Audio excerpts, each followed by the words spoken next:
Hi YouTube worm farming friends, welcome to or welcome back to my worm farming channel. I'm the Worm Whisperer, and today I've got a great video lined up for you. I've taken all of your guys' frequently asked questions from my channel and I've compiled them here in this video today. So I'm going to go through, put the question, and then I'm going to answer it. So stay tuned.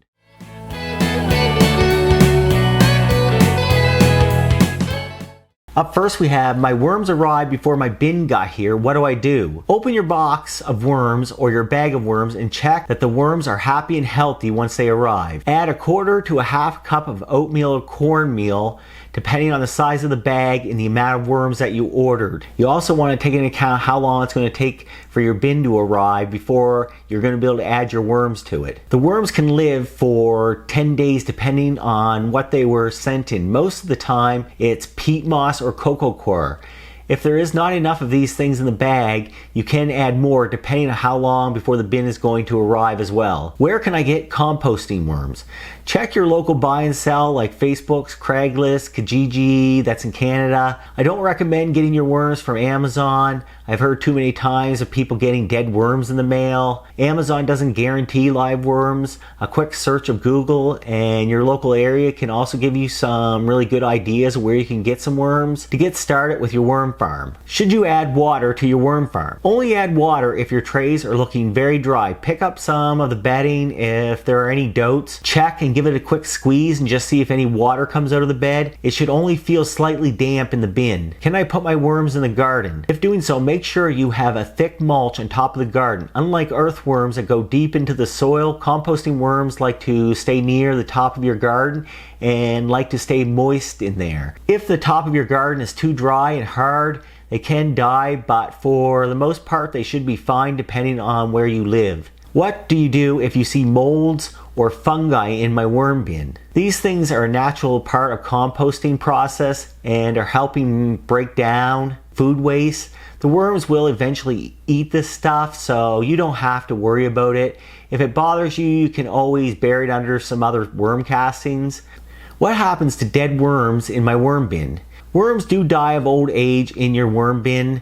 They can live in there for 1 to 2 years. Normally you will never see a dead worm in your bin. Worms are made up of about 90% water, and other worms will normally do their job and compost them just like everything else in the bin. Can I cut a worm in half and get 2 worms? Well, most likely if you cut a worm in half, you will end up with 2 dead worm halves. If you are lucky and do not cut too close to the head of the worm, it may or may not grow a new tail and it may live. How long can worms live without food? Worms can live at least a month without food in their bin. However, they will consume their own castings after a while, and that will become less and less nutritious, and they will die without any fresh food and carbon to consume. What are the little white worms living in my worm farm? They are not baby worms. Baby composting worms start their lives as clear and oblique before they go on later in their life to their kind of reddish brown yellow colors that they are as adults. These type of worms are called arachnidids, otherwise known as potworms. These type of worms in your bin will not hurt your worms in any way. They do, however, like acidic worm bin conditions, a wet piece of bread to get rid of them. They will be attracted to that, and you can take the bread out once the bread is full of the little white worms. Do I have to get rid of red mites and soldier fly larvae in my farm? No, you do not have to get in your bin. They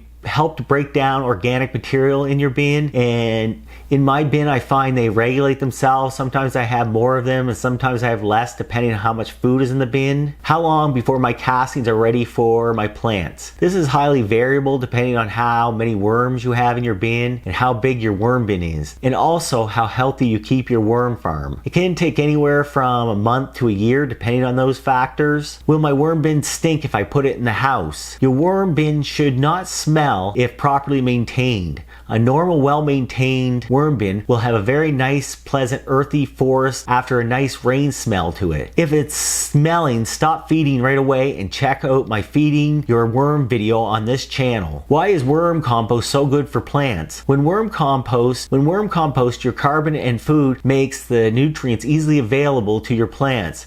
When mixed with water, it can hold many positively charged mineral ions, otherwise known as nutrients, that can be taken in by your plants. What can can I do with that juice stuff that comes out the bottom of my bin? There are no issues adding this stuff directly to your vegetables, houseplants, fruit trees, and flowering plants. In fact, you can even dilute it at a 1:5 or even a 1:10 to make it go even further. Do that and then add an air stone to oxygenate it beforehand for an even bigger kick for your plants. Have I had any of these things happen in my bin? Yes, I've had just about all of these things happen in my bin over the years. You can save your worms though. I have come down to most of my worms around the edge of my bin in a big ball, and some of them making a jump for it. I've had to pick these little fellas up and get them back in the bin after fixing the bin issue. My issue was I added too much greens to the bin at one time for my garden when I was just starting out. You will need to fix your worm bin fast if you make these kind of mistakes to get things back in order. Luckily for you, I have a video about fixing your worm bin that you can check out on this channel, and it'll help you get going and get those things fixed right up. I will put a link in at the end of this video that you can check out. Thanks for checking out this week's video, everyone. If you enjoyed the video, don't forget to like and subscribe, and I will see you all in my next video. Be well, everyone, and happy worm farming, and I'll see you all next time. Have a great day.